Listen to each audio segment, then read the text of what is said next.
People often ask how I know what size to print my images and if I'll really be able to use all the images that I've printed on this sheet.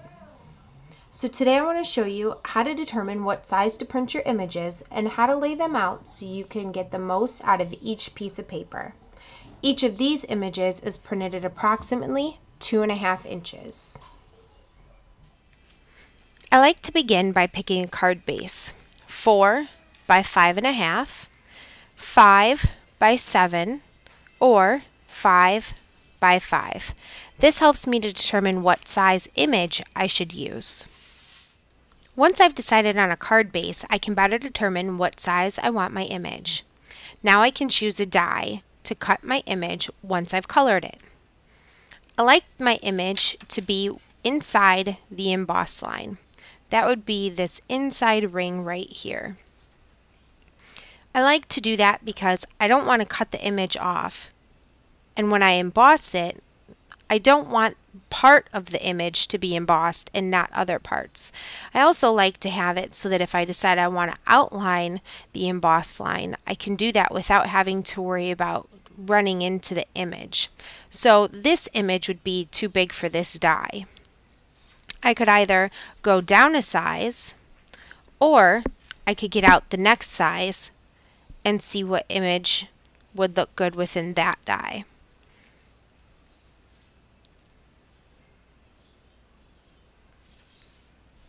Looks like the 3-inch is what's going to fit best here. Now if you're printing out several images on a piece of paper and you want to be able to use your dies with these images, I suggest getting out your ruler and measuring the inside of the die. And this die measures approximately 3.5 tall by 2.5 wide. Now when you measure, you also want to measure the outside so that when you line your images up within Word or Photoshop, you know how much space to give on the sides of each image. For this die, I would need about 3 3/4 by 4.5. Today I want to show you how you can easily use Word to open your digital images and print them at a size that's convenient for you. So you want to start by opening Word. You want to make sure you have your formatting palette open. If you don't, you can easily go to View and click on Formatting Palette. I also like to print my images on the paper when it is in landscape mode. So I'm going to go to File, Page Setup. I'm going to change the orientation so that it prints in landscape. That makes it wider. So now I'm going to click on my image, drag it into Word, and it'll open up for me. Now if you click on the image, you see all these little squares pop up around your image. You can easily resize it by clicking on those images and dragging your image to make it smaller, or you can make it bigger if that's what you'd like to do. If your intentions are to print more than one image, I like to go in and change the document, which you can do that right down here. I like to change the margins so they're all at 1/2 inch. Typically they're about 1 to 1.5 inches all around the image or all around your paper. So I'd like my margins to be 1/2 inch so that I can print more images onto each piece of paper. By changing it to 1/2 inch, it also leaves me a little bit of room to put the images as close to the edge as possible, making it so that I can print more images on one piece of paper. Also depending on the size of the image you print. So you make sure your image is selected and you go to Size, Rotation, and Ordering. Right here it says Lock Aspect Ratio, and you want to make sure that that's checked. If it's not checked, then that means you can have a disoriented image.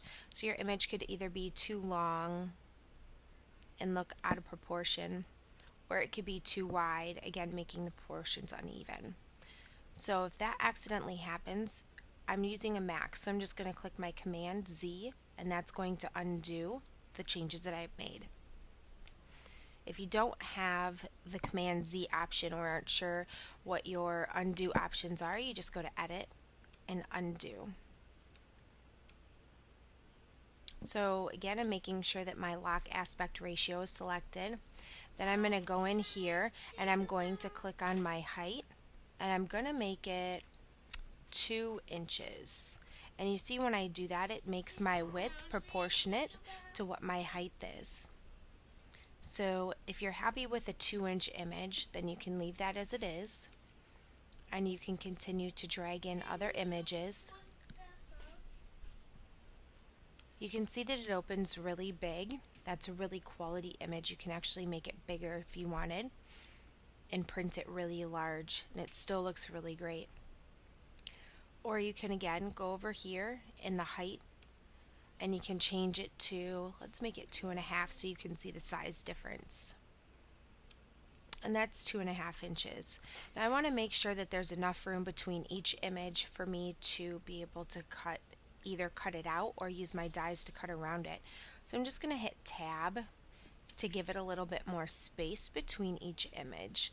And depending on which die I want to use, or if I want to cut the image out by hand with the scissors, I'm just going to tab it again to give it a little extra space. Now I can go ahead and print them, and then when I print them and color them in, I can go ahead and cut the images according to whatever card I want to make. I hope this video has been helpful, and if you have any questions, please feel free to ask. Thanks for watching.